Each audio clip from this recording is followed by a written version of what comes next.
Նայեք, ես կփորձեմ ձևակերպում, միգուցե նոր ձևակերպում տալ տրիպի ծրագրի։ Դա հայ-ամերիկյան պրոյեկտ է Ադրբեջանի և Թուրքիայի համար։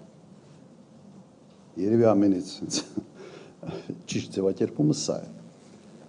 Այս ֆորմատով հայկական շահը այստեղ չի երևում ընդհանրապես։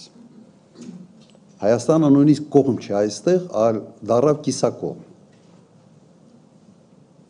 Կիսակողմ չէ 20-20%-անոց։ Ուղղակի կրկնեմ, նայեք, մեկ միտք։ Ընդհանրապես տրանզիտային ուղիները ունեն երկու գործոն։ Մեկը աշխարհաքաղաքական կշիռ է հաղորդում նրան, ով կոնտրոլի տակ է պահում, եւ երկրորդ տնտեսական գործոն։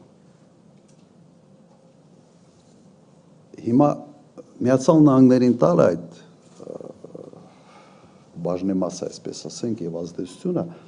սա նշանակում է, որ աշխարհաքաղաքական գործոնը զրոյացվել է։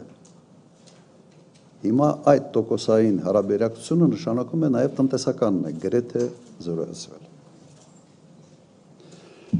Հիմա ես կարող եմ մի քիչ մոդիֆիկացնել իմ անցած առաջարկը, որ տրիպը պետք է մեծանա։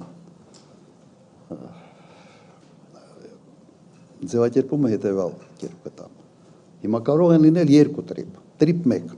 Մեղրիի հատված, տրիպ 2 Նախճիվանի հատված։ Հասկացաք։ Այսպես միգուցե դա ավելի հեշտ է կազմակերպչական առումով ձևավորել, բայց բովանդակությունը նույնն է լինելու։ Կարգավորումները նույնն է լինելու, այո, նույն պայմաններով։ Որ չստացվի, որ հայ-ամերիկյան պրոյեկտը Ադրբեջանի և Թուրքիայի համար պրոյեկտ է, այլ ոչ թե Հայաստանի համար։ Արձագանք չէ, ես չեմ